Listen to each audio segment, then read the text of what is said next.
look in my eyes, tell me what you don't know. Hey now, put up a fight, I know how I won't let go. Hands out to the sky, we reach for tomorrow. Break down, look at your life, why you want it be known. Head down, look in my eyes, tell me what you don't know. Hey now, put up a fight, I know how I won't let go. Hands out to the sky, we reach for tomorrow. No, we don't wanna die, we'd rather be alone. Are you the animal, cannibalistic missile, crushing all around? Are you the animal? Do you remember out on a limb you listen quiet all around? Are you the animal? I'm not afraid of you. I feel we're ready to die. Alrighty, guys, here we are for our second round of 16 matchup here in the CSL Vainglory Finals. I am S-Ruff, and with me as always is Belligerent. Hey, how's it going? Good, I'm excited for this one today. Yeah, I am too. We got Houston and Umass Amherst coming into this match. Houston has proven to be a pretty dominant team this season, going 3-1 so far, including the very first match that we got to see, I believe, against UMKC. And they ended up pulling off that series despite having one of their players disconnected for most of the match. And we got to watch UMKC on Tuesday. They fell, unfortunately, but they came a long way from when we saw them with their match in Houston. Houston doing a great job. Their only loss of the season coming to UT Arlington, who was actually only 1-2 this season. Or I'm sorry, it was 1-2 in week 5 when they played each other. So losing to a team they probably didn't expect to. UMass Amherst had an okay season, but they were in possibly the group of death, having both Illinois and Purdue in their group. They did beat Clemson and Florida, but they fell to Illinois and Purdue. So a little bit of a mystery who UMass is this season. Yeah, it's going to be interesting to see. Obviously, losing to those two big teams. We saw Illinois punch their tickets to the next round yesterday, and Purdue is waiting for the winners of another match. And it's actually Cal Chico is who it was. It wasn't Chicago. I misspoke the other day. I apologize for that, guys. So, but yeah, we're waiting here. We're in lobby. We're getting set up. It's going to be interesting to see if UMass is going to be, if it's just they had hard teams to play against and they were able to brush over the other teams, but we'll see, because Houston did have some good showings early on. Yeah, well, they do have another tough team in front of them, so they're going to have to step it up today against Houston. Remember, if you're in the chat with us right now and you want to join our Discord community, type !Discord in the chat and you can get hooked up with the CSL Discord. You can also follow CSL on Twitter at twitter.com/CStarLeague. And you can follow the Vainglory CSL specifically at twitter.com/CSL Vainglory. You can also follow CSL on Facebook, facebook.com/CStarLeague. And as always, nothing but gratitude to Twitch, the largest streaming platform in gaming to support collegiate esports. Much of what the CSL does wouldn't be possible today without Twitch and the support that it offers. So look forward to a lot of stuff in the future, and show them some love on Twitter at twitter.com/Twitch and on Facebook at facebook.com/Twitch. Yeah, and we're gonna see. I'm gonna throw the lineups over here real quick on screen so you guys can see them here. Actually, I have the wrong one set up there, but they should transfer over here in a second. It's gonna be Adam 7A, Handsome Hanson Fire and Chad's on Houston, and then Doc Barber, Casey, and Retrosonic for the side of UMass Amherst. So Who I believe who did you say? Because I see Ominix. Is that a different? Ominix, yeah, it looks like I think Ominix is Casey, and then Chad is Skill. So we'll just go with their names in game. All right. Yeah, we'll go with Ominix and Skill is that on there. But yeah, just people on different accounts probably, like we had the other day with Maurice the Beast in game 1. Yeah, who did end up switching back to his main account there for game 2 and 3. So excited to get into this. I'm interested to see where the drafts are going to go. It's always a little bit of a question mark, especially in a single ban format. You only got the one ban, and usually those are to take power picks away. Sometimes we'll see teams deviate from those power picks a little bit, maybe banning away something they struggle with, like a excuse me, like a saw or something of that nature. But typically we've been seeing, especially in the most recent patch, we've been seeing a lot of Black Feather and Rhyme bands coming out. So interested to see what these teams are going to pull out here. Yeah, we're gonna see if the teams here want to transition, or like they're going to transition into the newer meta, because we are on 210 in this. There will still be no Lorelei, just to keep things even across the board, because of it's only been a week or so since she came out. So they're just going to keep it, since they weren't allowed to play it on Tuesday. We're not going to allow them to play it today as well, just to keep things even there. So there will be no Lorelei picks there. So that kind of takes out one of the newer power picks, as you were mentioning. A lot of people have been playing her and using her in even solo queue, as well as some of the bigger players from the VG8 playing her on stream as well. Yeah, Lorelei definitely a power pick. I personally prefer her as a crystal carry in the lane as opposed to the captain, because I'm not hugely fond of the squishiness that she has, for, as you know, at least from my style of captain play. But we'll see what these teams go as we get into the draft here right now. Lyra comes off the board first, one of the stronger captains in this patch, and it looks like they're thinking about Jewel with the second ban, but we'll see here. Still making up their minds, and they go with the Celeste. Yeah, that is a very interesting pick. Maybe they have something in mind that specifically Celeste counters, like a saw or a Kroll even. So we'll see how that Celeste ban plays into it, or maybe they just know their opponents very well and know that that's a power pick for them. Yeah, I don't remember them the side of Houston here playing Celeste at all, but yeah, it looks like they do go with that saw. So it looks like you were right with that assumption that they were going to try and take out their own counters rather than worry about, they have a plan here though, which is good to see. I mean, they have a strategy that they're ready to go for. Yeah, definitely they have a strategy here. Taking the Celeste out, and with the Arden first pick, that takes the Catherine off the board, which is another great counter to the saw. We'll have to see what UMass comes up with here. I'd love to see a Koshka come out. Koshka plays well into the saw. However, the Lance does counter the Koshka a little bit, so a little bit of a risky pick there if they decide to go that direction. They are going to take the Black Feather, however. Black Feather, a very strong pick. My personal preference as far as bans go, because I just don't like dealing with him. And they rounded out with a Scarf. I would expect to see the Scarf in lane, but then you have a weapon power Black Feather in the jungle.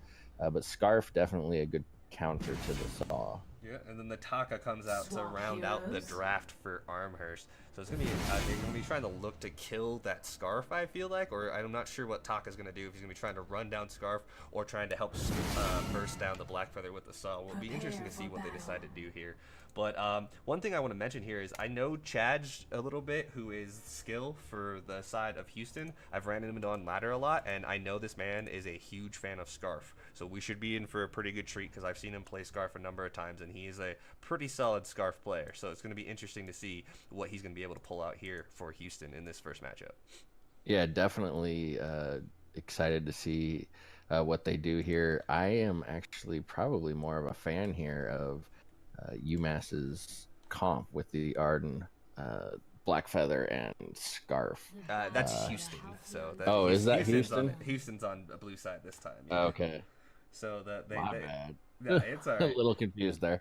All right, so of the side of Houston, I think their comp is probably a little more well-rounded, and with them being the favorite, it might be a little bit of an uphill battle here for UMass. Yeah, it definitely could be a problem for UMass, but I also feel like maybe they could have gone a little bit better on their last pick. I don't know if Taka is the strongest right now. I feel like they could have gone for something else in the jungle, but maybe we'll see what Omnix has to bring out here. Because, like you said, I feel the favor is in Houston's favor, Houston's side as well because of their draft. Yeah, definitely the Taka, an interesting pick there. I don't know that it plays very well, except for into the Scarf. But when you have the Arden, that can nullify a lot of the burst damage that Taka can do. But Taka is kind of a forgotten hero, but in my opinion, right now he's very similar to Reza in what he can accomplish as far as just bursting down a single target. Yeah, that buffed aftershock that we saw last patch, in the 2.9 patch, and then in 2.10 here, where we saw it got nerfed just slightly. It's still very strong. So Taka, one of those very well-known aftershock users, so he does support it here. A little bit overzealous here, miss Impale, and First Blood's gonna go to the side of Houston with Adam 7A on that Black Feather, gets it, as Doc Barber went for an aggressive Impale, and Arden and Black Feather were just waiting in the bush, and they just took advantage of that. Little bit of a misstep there. I feel like they were a little too far forward, especially since Taka had already recalled. Yeah, and we definitely saw, I think, a good portion of that damage came out of the Scarf dropping the goop right below Retrosonic, and causing him to just have to sit in that fiery goop. Although Adam 7 did get the last hit on it, I think most of that damage was done by skill on this Scarf. Mist Impale comes out there. And then it comes right back up with the goop right away. Like I said, a very prolific Scarf player. I don't think I've seen too many games that I've played against him where he doesn't play Scarf in either lane or jungle. So showing that he knows how to place those goop patches properly, and showing that natural counter that Scarf has to Saw with his goop puddle, because Saw's so immobile once he gets spun up. Yeah, definitely. The immobility, but I feel a little bit like the side of UMass is struggling to understand how to play in this comp. They're being overly aggressive in needless situations, like we saw on that kill on Doc Barber just a few moments ago. No need for Lance to really be trying to do that impale. When you're playing with a Saw, you don't want to be necessarily harassing the enemy laner. You want to be there to protect the Saw, and when you're out of position like that or getting killed like he did, you're unable to do that. So yeah, this is that typical Lance syndrome that you can see in almost all tier levels. Is you either get a Lance that's very aggressive, which is how Doc Barber is playing right now, trying to land those impales and trying to do damage and harass in the lane, but he's not really accomplishing anything because that's not, like you mentioned, that's not really the role he's looking for in this team comp. You're there to be a peeler for your Saw. Your Saw doesn't really need to, it isn't looking to get kills early. They're looking to push the lane, and you don't need to really be aggressive as a Lance throwing out impales and stuff if your laner's just pushing. yeah, and he's kind of taking the wrong damage. One thing that I struggle with in my skill tier anyway is getting captains to understand what damage to take and when not to. And with Doc Barber just sitting there harassing all the time, he's just taking damage that's focused only on him. And when you have somebody like Scarf opposite of the Saw, you should really be positioning yourself in front of the Saw to body block those Spitfires. But instead he's over having his own little kind of poke fest going on, and so all the damage he's taking isn't negating any damage that could be going on the Saw. And we see this Retrosonic down very low because Doc Barber is not there to absorb some of that damage coming. Here comes the dive from the Black Feather, already hitting 6, coming in right away. Really fast killer. They should be able to turn 2 here, maybe. No execute damage, so he's gonna have to dip out. Adam almost getting both there, but Scarf already has a Shatter Glass, and he was hitting that Saw for like over 300 damage to Spitfire already here at before 5 minutes. Now it's just 5 minutes, but his damage is very, very potent, and that without that block from Saw, or from Lance, excuse me, for Saw, he's just gonna get poked down like that and open up the door for Blackfeather to walk in and kill him when he was at half health. Yeah, for sure. The thing that I fear, although I don't necessarily see it coming from Retrosonic yet, but usually Saw players, when they start to take this much damage and this many deaths early on, you'll see the Saw start to prioritize defense over his offense, and when a Saw is forced to do that, you've kind of won the game already. Yeah, you can see some flexibility in it. It's just going to be down to positioning as well, but he's still building the damage items. He's going with the minion candies. He did build a little bit of health. I agree if he would go full defensive and, like, if he would complete a tier 3 item before he tier 3 defensive item before he were to complete his next tier 3 offensive item, I would agree with you that you're pretty much dead in the water at that point, as I saw. But he's going with a little bit of health, and then he's going with the minion candies to help keep his push going. Obviously, not getting that first turret down, and we're already past the 5-minute mark, is not normally a good thing for Saw. We have a fight breaking out, and oh, that was a lot of burst coming from the Saw with the Roadie run, getting the execute onto the Blackfeather. He's really low. It looks like this fountain was already used. He does end up going down to the Arden. Arden's very low too, but Scarf is full health in the backline. He's running a low on energy, but he's just going to be able to deter Umass from engaging any further here. That was actually fairly fortunate for Umass, I felt like. I thought they were about to just get rocked, but they were able to focus all their damage onto Adam and kill him before Retrosonic went down. Yeah, most definitely. And see Houston playing this comp very well, just being very patient with the Saw, waiting for UMass to overextend here. One thing that I do want to point out about the itemization that Saw is choosing to go down, instead of shield to help him against the Scarf, he's gone into a reflex block, and there's really nothing to reflex block on the side of Houston, and he'd be better off with the tier 2 shield instead of the reflex, as we see him get taken out really quickly there. Also, all he has is the Book of Eulogies, which is great for his farming, but he's not getting, when he's standing in those fights and attacking the side of Houston, not really getting any lifesteal. There's no inherent lifesteal on the Book of Eulogies. Yeah, I think they changed it. Doesn't it have a little bit of life? It does actually have 4% now. I know they changed it. Oh, did they change it? They changed it a while back, but 4% is super negatable. He's not doing that much damage yet, so it's not like he's able to, if he had a Serpent's Mask or something like that, to heal him up. But we saw his life, as you said, he got blown up there by the Scarf. The Spitfires are hitting for over 400 now. And we saw him reflex block, and obviously it blocks a little bit of damage, but that's about all it did. Yeah, I agree with you on the call for shield. It would have been a lot more helpful because he's dealing with so much poke. So they're going to try and get the counter push going on here.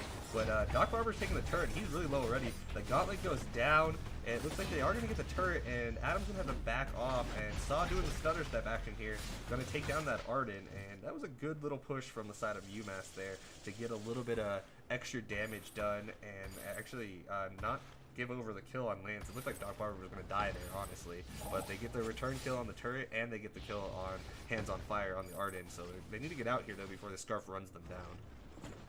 Yeah, really good exchange there. Really good response by UMass to come back and get turret of their own in that situation. And get out. Taco is going back in all by himself. Not going to go down, but definitely get taken low. Yeah, he had UMass too. Yeah, UMass with a gold lead at the moment. A very slight gold lead, but a gold lead nevertheless. Yeah, and then there's a little bit more action going on here. Adam goes in. It looks like he did get the Triumph, I believe. Yeah, he did get it, so he's going to stay alive here for a moment. Lance comes over the wall. There was no roll. He decided to impale over the wall. I would have liked to see him combat roll over the wall and then impale to land it on that Blackfeather, but it looks like he didn't want to try that. But a little bit of jungle trading going on. But yeah, this is a really close game right now. I mean, it's 5-2 on kills, but the gold line is, you know, in favor of the team with the Saw and the kill deficit here on UMass. They're doing all right. It's not very much. It's only like 300-400 gold, but you know, it's something, I guess, considering that they're down so many kills. Yeah, to be up a couple hundred gold when you're down 3 kills is definitely a good position to be in. Yeah, it's like a bright spot in maybe a not so helpful situation. As we see the scarf poke coming out again, this time Doc Barber is doing a fairly good job of blocking out some of those shots and allowing Saw to trade that damage. But now he's not blocking anything, and here comes the torch. Look, Saw's just going to focus down the turret. They get the turret down. They're eventually going to kill Saw because he didn't have any more heal or health there. And Taka might go down here as well. This might have been a little over-aggression from Umass. They get the turret and they get more of a gold lead, but they give up Saw and Taka's lives. I feel like that could have been a little bit cleaner from them. Yeah, most definitely. They get the turret, but they do give up 2 kills in exchange. But that does move them up about 500 gold now at this point. A little bit of positioning mistake from Doc Barber. He was doing good to be there to do the body blocking, but in my opinion, standing a little too close to Ro16. So they were essentially sharing the damage, especially when Scarf dropped that goop underneath him. Then he's burning 2 for the price of 1. Need to create a little space between him and the Saw to get that body blocking where exactly you want it to be. Yeah, and we see a Crucible coming out from the side of Doc Barber. I can understand that maybe a little bit with their team because they want to be able to get out of the gauntlet, but again, it's a Saw. You don't really want to try and move and run away very often, so it's a little bit of an odd item choice to see come out. Probably, I'd like to see War Treads or something else to give them a little bit more mobility and stuff like that, because I just feel like you mentioned before, the shield, there's nothing really to block, or not the shield, but the reflex block, there's nothing really to block. Yeah, and with Retrosonic having opted to get his own reflex block, the Crucible, I mean, the only thing the Crucible is going to protect you from at this point is escaping out of the gauntlet, which is probably one of the hardest things to time for a captain, especially if the communication isn't on point. But with Retrosonic having his own reflex block, the Crucible definitely not needed for him to escape out of the Crucible. War Treads, like you said, in my opinion, also would have been a much better choice there. Yeah, give them a little bit more mobility, allow Taka to dip in and out of fights maybe a little bit easier, or allow Saw to get into a better offensive position. Here they go in, they are going to engage onto the Scarf. Taka dipping in and out of the fight, dodging some Spitfires, not taking too much damage, but they weren't really able to do too much damage in return to the Scarf. Taka did go to the proc build. He does have a tension bow and an aftershock. He goes back in to see what we're going to be able to do any damage here. It doesn't look like it. They force him into the choke. Here comes the gauntlet. It looks like a Atlas was blocked there, it looked like I saw from the Ardents. That was really well done. And it looks like they were able to turn the fight around just because of that solely. So I don't know if that was his reflex block or if that was actually the Crucible.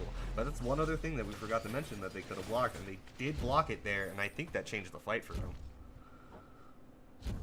Yeah, and that's another issue, another sign of maybe a little bit of lack of communication is with everybody triggering their reflex blocks at the same time. You got to communicate who's blocking what, so they know. But they're going to go back in. They get the choke port turret, which is really nice for the Saw comp, but then they again give up Retrosonic and Omnix's life. Maybe a little bit of overextension there. Yeah, maybe the double up on the Atlas wasn't good, but there are 2 Atlases on the side of Houston. Blackfeather and Arden both have one, so hopefully if they can block both of them, I think they can win fights. Obviously showing there that if Saw is not Atlas, they're going to do a ton of damage. But now the Aegis comes out for Retrosonic. That shield that we mentioned earlier is going to be a big factor here in dealing with this Scarf damage. Scarf already has the Shatterglass, the Dragon's Eye, and the Evil Harvest up, and some of his own armor as well. So he should be able to take a couple hits from this Saw and the Tension Bow using Taka as well. I feel like he's doing a good job of itemizing here. Maybe just a little bit more positioning, and the side of Houston should be able to take a little bit more fights here. I feel like that's, I mean, Atlasing and maybe landing a gauntlet on top of people instead of just around them. I'm not entirely sure. What do you think is going to be Houston's way back into this game, being down now? Well, I think Houston more or less This just needs to be too. patient. Oh, this fight's going down. Yeah, and there it is, maybe a little bit more patience. They did give up the gold miner, but they come in, they lock him in, and this time the Scarf ulti comes out. He did have stacks, a little. I think he had 4 or 5 stacks already on his Dragon's Eye there, which it makes that ulti quite a bit more potent. It is only a level 1 ulti. He maxed out his A and his B already, so that's a little. I can understand why he would go that build, but it's a little odd to actually see the ulti there when so many people are, or when he doesn't have the ability even doubled up. But they're going to counter push here. They should be able to get this tier 2. They should be careful though as well, because Taka does have some burst now. Doesn't look like they're going to go for anything more, but you said a little bit of that patience came out, and they maybe lost the objective, but then they trade objectives. Yeah, Houston just needs to pick their spots a little better. They've been fighting a little bit out of position at this point, with the Blackfeather and the Arden having an Atlas, Blackfeather and Scarf pretty much having all of the offensive items they need. They just need to really pick their spots, try to avoid going headfirst into a spun up saw if they can. They should at this point have the comp to counter this saw. The interesting thing for me is that Skill has opted to go with the metal jacket, which I understand because of the saw, but no defense for probably his biggest threat, which is the Taka. A big fight going down here at Kraken. The side of UMass started it up, and then the engage happened from Houston, and Houston was able to pick out Ro16 there in the middle of the fight and then claim the Kraken for themselves. And now UMass and Taka and Lance, everyone's on the run here trying to get back to their base and not give up the ace after a kind of questionable call, I want to say. That was a no vision Kraken start. I understand people feel like they do enough damage with Saw to take out Krakens really fast, and it was half health by the time Houston came in, but they were unable to secure it, and not having the vision cost them not only a kill onto their Saw, but now they're having to defend this Kraken push instead of pushing with it. A little bit of damage going on the Scarf too. It looks like Taka trying to solo him out, but he does get cleaned up by that Blackfeather execute, and now he's going to push in, blocked off on the Atlas that time, kills the Blackfeather. They double Aegis and Cruiser there again, but they did block off the Atlas and was able to clean up the Blackfeather. And with both Scarf and Arden this low, I think this is, I don't know if they're going to go in, but they're actually going to go back in for it. Good Goop and Spitfire there lands, and this should be a cleanup. Oh, the execute comes down. Is Scarf going to be able to catch back up? He is. He does get one kill. You might have to be careful here against the Lance. Taka's back up. This should be a clean kill here, but Taka's going to focus on the Kraken instead, it looks like. Yeah, I think that Ominix could have picked up the ace there, got that buff for his team. It wouldn't have really mattered much because there wouldn't have been a whole lot they could have done with it, but the Scarf was there for the taking. One thing to point out on this Taka build is that he opted to go for kind of the on hit build, which is the tension bow and the aftershock. Only excuse me, only thing missing from that would be the Storm Crown. But because he chose to go that mix instead of maybe a third CP item, some of that damage is getting blocked out by this metal jacket on the Scarf and making him probably not as effective in assassinating Skill as he would like to be. Yeah, just a little bit of item choices that are a little weird, but we saw Scarf now after going back to base after that push, having the goal to finish out his Aegis, so he'll be able to survive a little bit longer here. Jumped right on top of the Saw goes Houston. Arden and Blackfeather just running on top of him, and eventually the Goop comes down with the Spitfire, but they almost didn't even need him at this point. This Blackfeather is fully online, it feels like, with all his items, and he's going to be almost unstoppable moving forward here, as we've seen him with those huge execute damages coming out.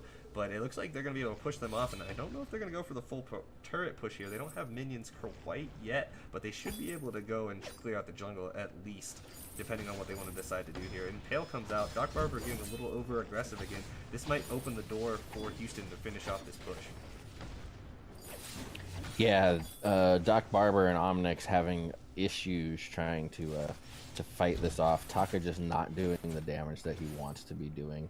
This whole entire comp is based on the Saw, who now has a Sorrow Blade and a double Tyrant, but 2 defensive items, double reflex blocks for him basically is what that is.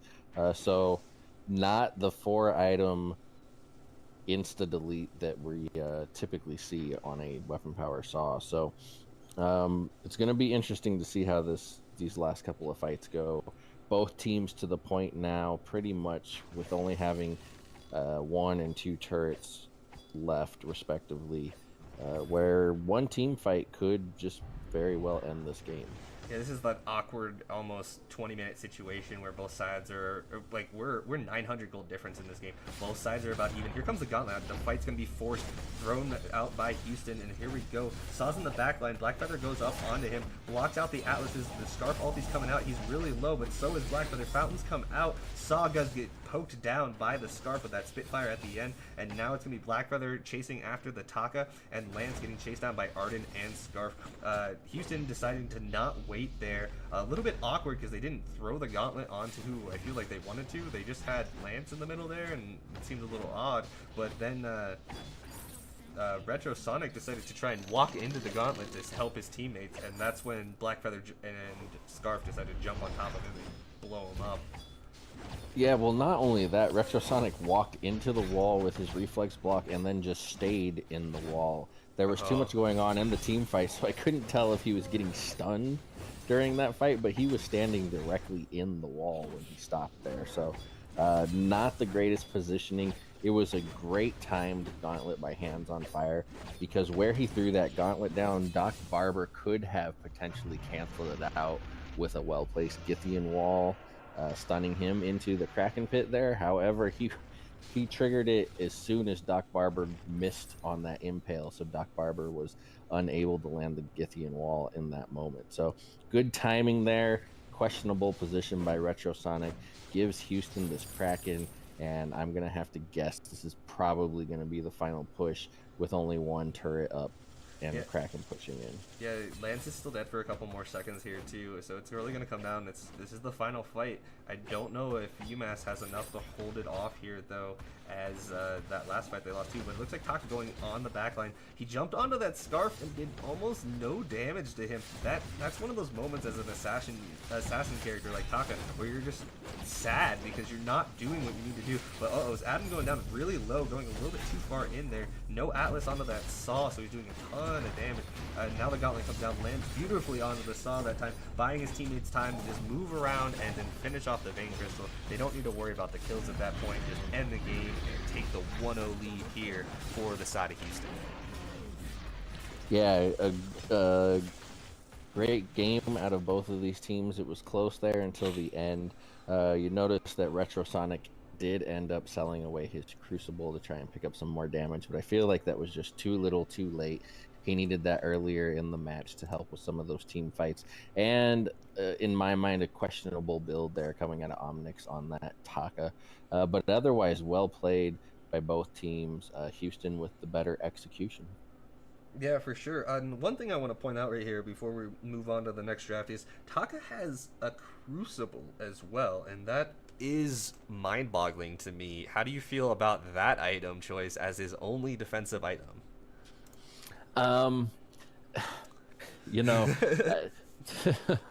Taka, one of those heroes that can somewhat get away with no defense, but if you are going to build a defensive item, I don't think Crucible is the best one on a Taka, just simply because the way Taka is going to play, he is almost always separated from his team, so he's never going to be able to help them out with the Crucible unless it's just luck. Because he's supposed to be diving on the back line. His ex-Retsu takes him that much further away from the fight. So he's not really going to be able to Crucible anything for his team. So if he needed the reflex block, especially going up against the Scarf, who's just going to put out a tremendous amount of crystal damage, I feel like an Aegis would have been a much better item choice. Yeah, the extra defense would have been able to help him trade a little bit more with that Scarf, because his build was a little bit awkward, as we mentioned before. It was kind of that hybrid build, so a Scarf that already had armor was taking even less damage from the Taka than he normally would. So it came out to be a little bit of I don't know, just poor item choices, but the game was really close overall. It's a nice, again, we're in playoffs now. Teams are here to play, and they may have a little bit of issues here and there, but they're playing really well, and they're showing that they want to win, and they're keeping these games much closer than we saw in the regular season.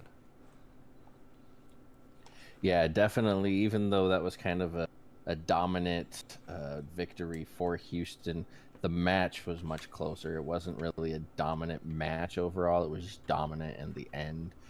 But they did manage to take 3 turrets from Houston. So definitely showing, these teams showing why they're here and things of that nature.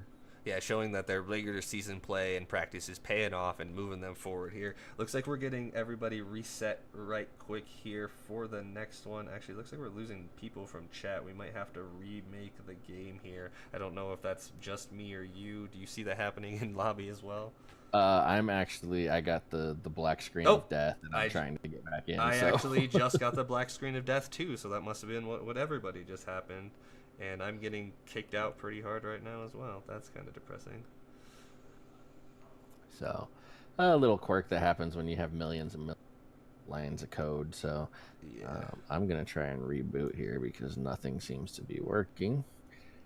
Yeah, I just barely got in after restarting the app twice here, so we'll see what we can do. Let's see if Cheesehead's back in. There he is. Voice.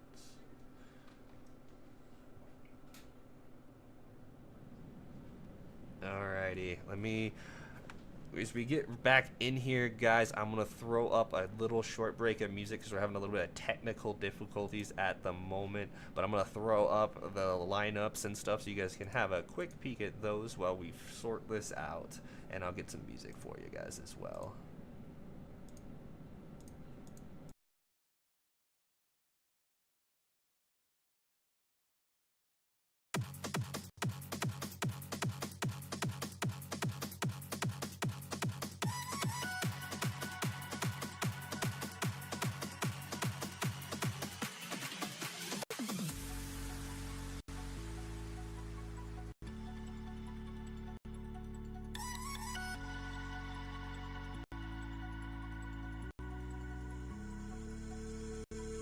Would you please stay tonight? Oh, just until the morning light. Oh, and it's okay if what you want is a breakup. All I really care is that you're here when I wake up. Would you please stay tonight?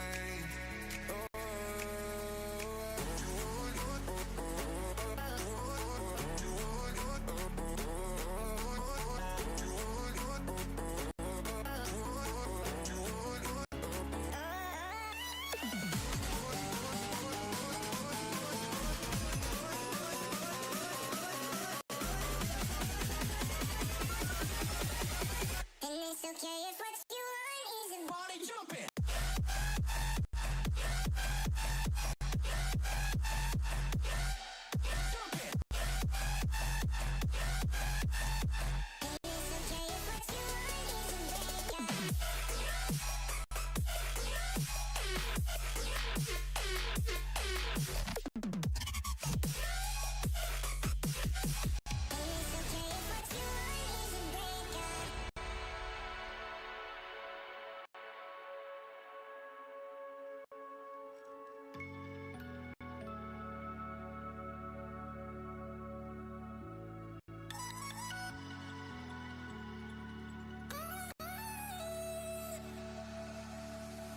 Would you please stay tonight? Oh, just until the morning light. Oh, and it's okay if what you want is a breakup. All I really care is that you're here when I wake up. Would you please stay tonight? Oh,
Alrighty, guys. Sorry about that. We had a little bit of an issue there. We are now back into Vainglory, and we're back and ready to go here for game number 2.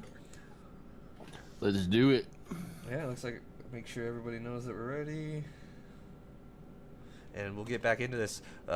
Houston with that 1-0 lead. I got all the stuff set up, I believe, but we'll see what the picks and bands go like this time.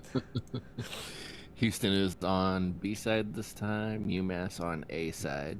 Yep. So we'll see if UMass wants to try that saw comp again. It did work out for them early on, but the late game comp of Houston just proved to be too much for him. So UMass again on the blue side here with the first ban. They are considering their options, and we'll see what they decide to take off the board. I feel like that Black Feather should be their first choice from that last game. But Yeah, go with Lyra. but they're gonna go with Lyra again. So not. Oh, and Houston takes away the saw. A little bit of a respect ban there. Maybe it just we don't want to deal with that ban. So with this first pick, yeah, I was just gonna say I would pick the Black Feather if it's with it being on the board, and they do pick up the Black Feather, quite possibly the strongest hero in the game at the moment. He just does so much damage, and that execute, even though it was toned down in the most recent update, still does a ton of damage. Arden coming out for the side of Houston. Probably considered to be the strongest captain currently in the game, especially with the Lyra off the board. And Rona comes out. I like this pick, known to be a good counter into the Black Feather. Yeah, I think that Rona is the natural counter that teams have come up with to go into the Black Feather. Certainly, and I do like the Vox pickup here, which means it's probably going to be a Crystal Power Black Feather on the other side, and the Catherine pick showing a great understanding of the fact that they need to be able to stun Rona out of her mist there. Houston teasing the Ozo pick here. Will they go for it? The stun can, yep, and they will. So Catherine plays well into both Rona and Ozo. However, together combined, she may lack the peel that the team is going to need with that comp there. So another tough match. It depends on how it's played, who's going to be able to execute better. Looks like it's going to be a Crystal Black Feather on Retro Sonic here. But we'll see. It looks like there's a role swap. Dark Barber is going to be on the Vox for the side of Amherst this time. It's going to be interesting to see if that little change is going to help them or hurt them, because sometimes role swaps could be a little bit hit or miss. Yeah, a little bit iffy, and sometimes you can catch your opponents off guard with it. However, I don't know how well studied these teams are on each other, so I don't know if that's going to actually happen in this match. But we'll see here. Retro Sonic will be heading into the jungle with this Crystal Black Feather, and not starting backs with. Oh, now Doc Barber's heading down there. Yeah, they actually switched everyone's role, because Omnix is the captain now. Retro Sonic going from the Saw last game to the Black Feather this game. Kind of interesting that they're doing that. Maybe these people have a little bit more experience on those heroes and to use them a little bit better, or maybe they're just trying to swap things up and maybe switch things out and pull off a tiebreaker win here to force that third matchup. Yeah, definitely. And we're gonna have. I think this match is going to come down to positioning, and it's also going to come down to the decision making of Omnix. Who is he going to apply the stun to? Who is he going to peel for when Skill and Adam 7 jump in? So.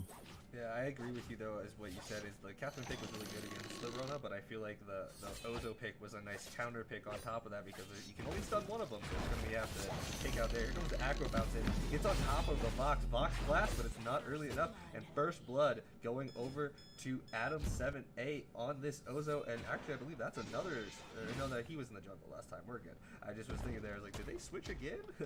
But they actually didn't switch. But good play by them, good setup there. So seeing that Umass was going for that Elder, and then they were able to go in with their level 2 on both the Ozo and the Rona, having the abilities to jump on top of the box and get that pretty easy kill for them. But it looks like Omnix is going to walk into 2 people here. He's going to stun and flask up right away, but I think he's dead. He should be if that third bounce goes off. Yes, and it does. And another kill goes over to the side of Houston. It looks like Skill died in lane there at some point, though. Yeah, Skill did die in lane right after Doc Barber went down on that Vox. When Retrosonic rotated up to the lane and Skill chased, Omnix and Retrosonic were able to converge on Skill and take out the Rona. Alright, so they do get a little bit of a cleanup kill, but they did lose their back jungles, and then Omnix walked in and gave up a kill as well. But it looks like Blackfeather doing a little bit of poke here. Arden's low, but I don't think there should be a fight because Ozo's also low on energy. Yeah, and this Crystal Blackfeather going to do a ton of damage on the poke. And I think the way that they're going to need to play this is just they're going to have to poke and force Houston to engage.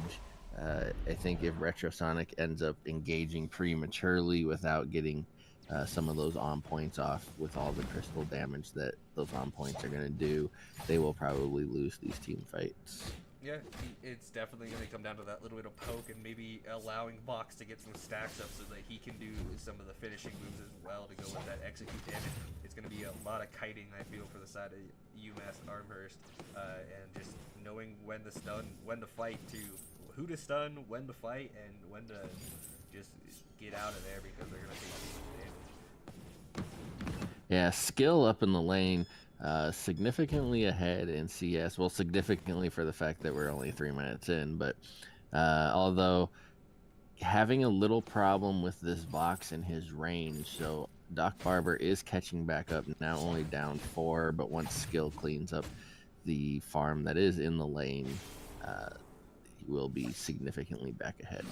Ozo in the jungle here. Early rotation comes down from Retrosonic, and it's a 2v3, but the Acrobounce has come back out, and he lands back on top of that Blackfeather and gets the early kill. He might gonna, oh, he doesn't have his glasses, he's fine. Yeah, I was like, he might kill himself here. It looked a little awkward there, and he's gonna stick going for the Catherine and does end up cleaning up the kill. They get 2 kills in what was a 2v3 because Vox was there first, and Skill on the run made no attempt to rotate over. And this is going to be the jungle's taken again, but it's awkward timing because we're 4 minutes in, and now that Crystal Sentry is there, and he might actually turn over a kill here, but Ozo's going to go back in and probably deter this a little bit. He completes the 3rd acro bounce, though. That might cost me his life, and it does. Yeah, definitely a poor choice to make that 3rd bounce with your captain way too far away, and your 3rd bounce also landing you onto the Crystal Sentry, essentially. Yeah, instead of deterring away from the, helping them deter them from chasing the Arden, it ends up costing him his life. That 3rd bounce, he probably could have just stayed and they would have been able to get out. But fortunately for them, Rona comes in, Skill comes in and does get the return kill on the Blackfeather, but still a little bit of an odd play that they probably didn't need to force themselves into. Yeah, and I feel like it's just been kind of a sloppy match on both sides so far. 8 kills in the first 5 minutes. Probably less than that, but that's when I noticed the timer. And just poor decisions about when to engage, when not to engage, and things like that coming out of both sides. Yeah, I agree with that one though too. But Skill going with the he has no boots yet, but he does have a full Serpent Mask complete. I feel like he's just trying to play some defensive-ish because he's getting poked out so hard in lane. But it looks like another fight breaking out. Ozo win the 1v2. His team rotates faster though, so it's a 3v2. End up killing out the Catherine, and now Retrosonic is making the rotation over. He should be able to do some damage here with that Vox bounces. People are getting low, but here comes the acro bounces from Adam. Does a little bit damage to deter them, but now they're all really low. That Vox damage really coming in handy. Rona spitting with the red mist. I don't think it's going to be enough, and no acro bounces in there to follow up. Rona barely escapes. Only a 1 kill in that fight. That fight was kind of all over the place for a minute there. Yeah, definitely all over the place. Skill very, very low. But Skill is almost a full 20 CS up on Doc Barber. He will be able to catch up a little bit as Skill did have to retreat back to base. But missing out on some key last hits here up in the lane as well, setting him well behind in items and gold. Yeah, definitely odd to see, especially in a matchup where the melee hero is the one that is making the CS lead. And here comes another fight. Boots in, and then Red Mist immediately onto the Vox. They switch over to the Catherine. There was no... If the Acrobats came in, it didn't come in on the Vox, so it did look like it was only on the Catherine. So unable to get a kill there. No Bangarang used on the side of Ozo either. Normally you see that as soon as you hit 6, that's one of those abilities that you can almost guarantee yourself a kill if you were to go in right away. But now he finds out the Black Feather at the shop, gets the kill pretty much in a 1v1 at that point, but his teammates were rotating down the shop as well, so it makes it an even easier kill for the side of Houston, who are now up 2,000 gold. Yeah, Retro Sonic needs to understand that a Crystal Black Feather is never going to outduel an Ozo 1v1. And also kind of a lack of aggression, I think, out of Omnix and Doc Barber, allowing the side of Houston to rotate down through their jungle and converge down onto Retrosonic, even though he was going to lose that fight anyway. You just can't let the enemy team rotate down on your jungler like that from your side. Yeah, it's like almost certain death for any jungler to have the captain and the laner come down from your side of the jungle, and you're just like, well, I guess I'm dead. But yeah, it seems like they're getting caught off in a lot of situations here, and like, constantly though, like it's the same thing over and over again for UMass. They're just getting one person gets caught out, and then they have to struggle in the 2v3. Here comes another acrobounce as well onto the laner. Houston has complete control of basically the center of the map, able to use UMass's side of the jungle essentially anytime they're wanting to at this point. Great Gauntlet comes out, and Doc Barber is going to go down instantly. Yeah, and they should be able to chase in on this too. Looks like they are going to. The Acro Bounce, last one coming in, doing bunches of damage to that Black Feather. The tank is now on Ozo. It looks like he is taking the turret shots, but it shouldn't matter because the fountain comes out. The ace comes through for the side of Houston, and as you were saying about they have control, you can see that they have a scout trap actually above the middle of the side of UMass's jungle. That's a very aggressive positioning for that, and the fact that it hasn't been broken yet just shows you how much control Houston has in this game right now. Yeah, great scout trap placement by Hands on Fire, and some way somehow UMass is managing to walk in between all of these scout traps, not popping any of them. Yeah, and now that finally gets popped after all this time, but they still have some very nice vision, and they have the full pressure here. They know where everyone is. They're going to probably try and go in here knowing that the Vox is in lane, and that's exactly what they're looking for. Vox coming down awkwardly here. Here comes the Acrobance on top. They're right next to each other, though. Catherine and Vox, too close. That last Acrobance hits, and Vox is going to die here, I feel like. There's almost no way he gets out of this. Last bounce is going to finish him off right there, and Catherine's already really low as well. This is just looking terrible for UMass. They looked like they were able to compete in game one, keeping the gold lead down, even though they were down on kills, keeping the gold lead at least close, and they were up in a lot of it. But this time they're just getting run over, it feels like. Just complete, like the switching of roles feels like they're just lost almost. Yeah, definitely not the same team we saw in match one, but I also do think that they were outdrafted in this case. Like we said, just not enough peel on this Catherine to deal with all of the diving coming out of Houston.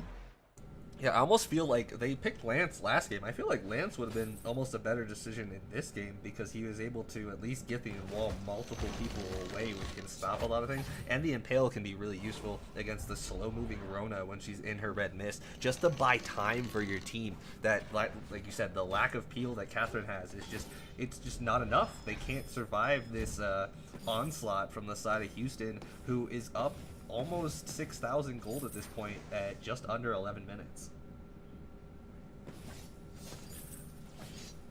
And yeah, I don't know that there's going to be a lot that UMass can do at this point. Houston just so far ahead, up 10 kills, and you already pointed out the gold lead. However, because Doc Barber's build is so cheap, fairly close in offensive items there with skill, but skill still has the advantage in the defense as well. This Rona almost fully online at this point. Yeah, already having the Atlas making the attack speed build from this Fox that we're seeing, because he only has the Poison Shiv and the Breaking Point, gets really, really handicapped if you get hit with that Atlas. And Arden has one as well. Yeah, that's one thing I want to commend Houston for. In both these games, they've had the people that can use Atlases have them, and they've been trying to use them in all fights. And here comes the forced engage. Bangarang comes out. It does get blocked, but really low health now. The Gauntlet comes out, stuns up 2. Red Mist wasn't able to get on top of them after that because he had already used it. Still using that ulti already. It looks like Acrobats is going back in. They're trying to get somebody. They end up finally cleaning up a kill, but now they're all really low. The Fountain was saved by Hands on Fire, coming out right at the right point in time, right before Oza was about to go down, and they're going to continue the dive here. They know they have the gold lead, and they feel like they have the damage, but right now it doesn't look like they're able to clean up these kills, and a little bit, it looked sloppy, but they did a really good job there. They finally clean up a kill, but they're not going to get any real objective out of this.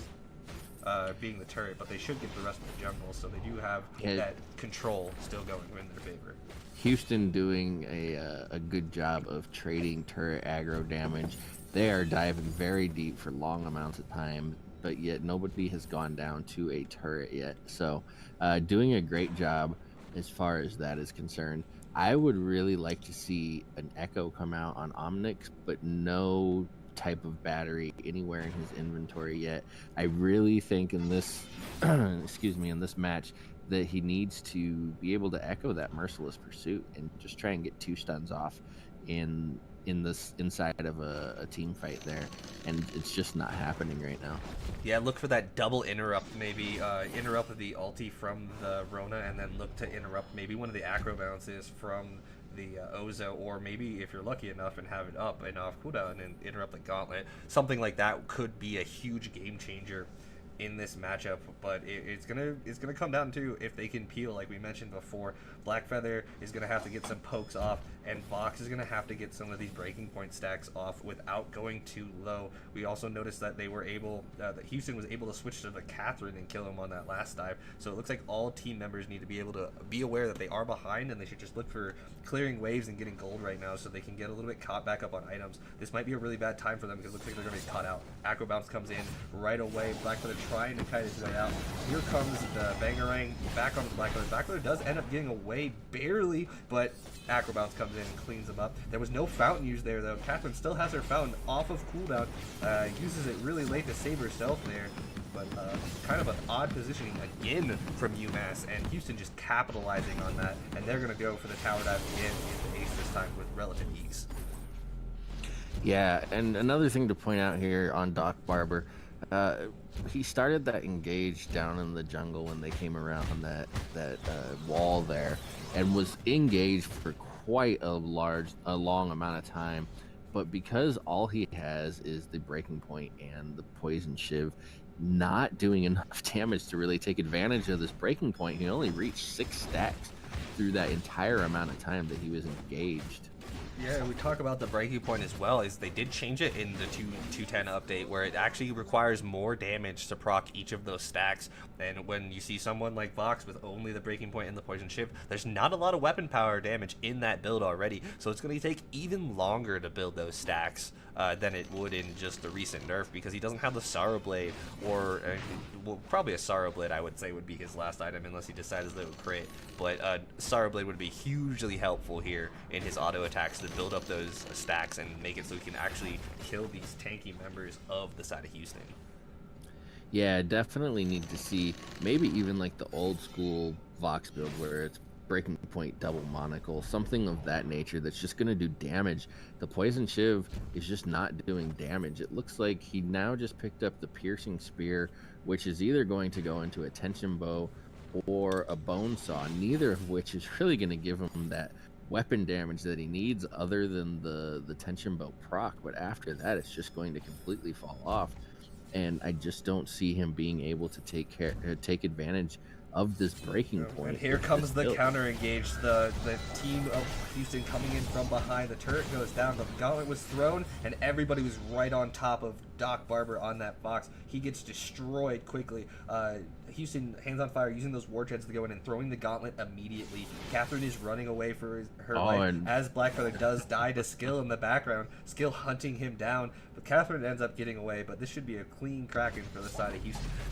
They knew what Amherst was trying to do there. Umass going for that turret push. They just made the effort with this vision control. They knew where they were. They took advantage of it and just came in from behind. They end up losing a tier 1 turret, but a tier 1 turret for 2 kills on a Kraken isn't too bad.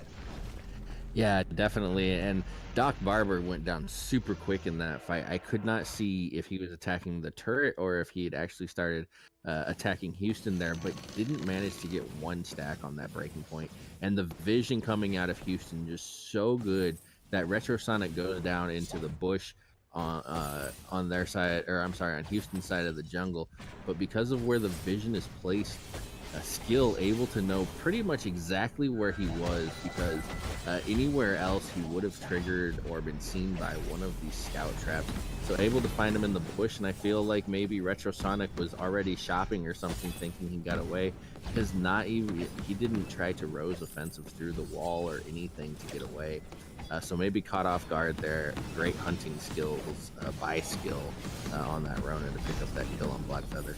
And as we praise him for his hunting skills of finding that Blackfeather, we actually get to see him end up killing himself by diving a little bit too deep onto that tier 3 turret with the Kraken push.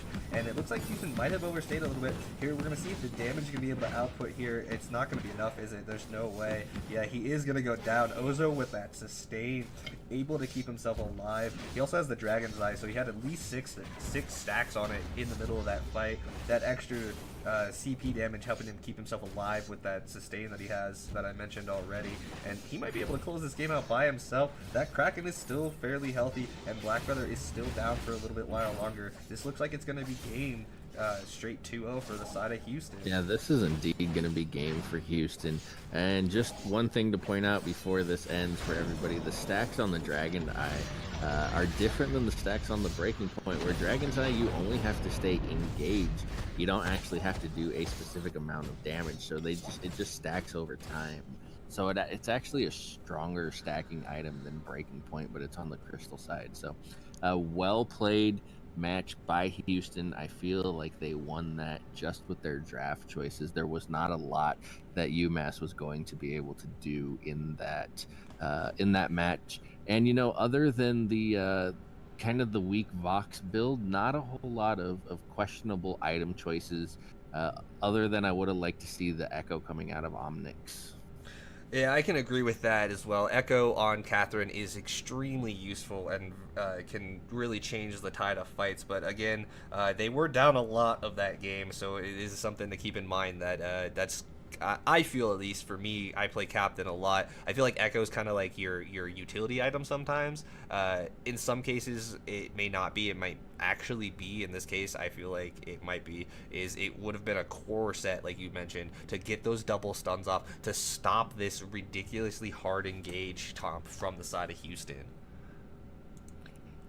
Yeah, so there was really nothing that I saw that UMass would have been able to do to really fight off that comp. But well played by both teams, wrapping up another of the best of 16 series in the CSL tournament.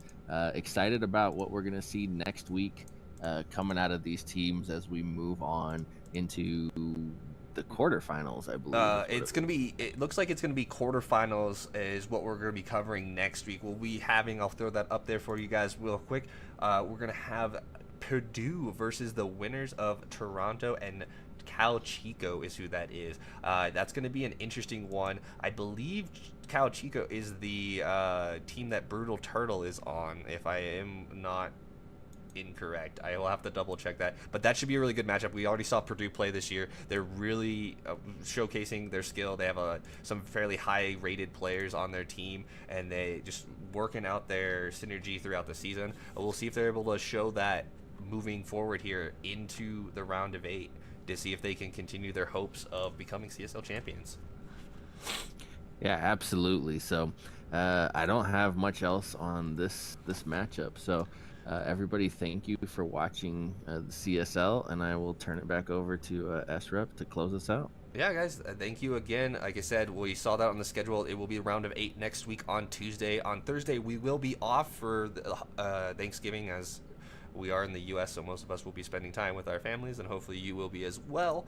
But then after that, we'll be back with some semifinal action. So don't forget to follow the CSL Vainglory Twitter, and also you can follow us on Twitter. If you guys want to type !casters in chat, you can see our Twitter handles. But I am at the SRUF, and as always, thank you, Belligerent, for your in-depth commentary, and he is the coach for Nova Esports, guys. So the VG8 team. So it's always nice to see that extensive knowledge, and I do appreciate having you here every week, man. Thank you very much. Oh, I thoroughly enjoy being here and casting with you on the CSL and watching these matches and some potential up and comers in the Vainglory community. Yeah, definitely. We'll get to see some of that here in the weeks to come. But thank you, guys. We will see you guys all next week.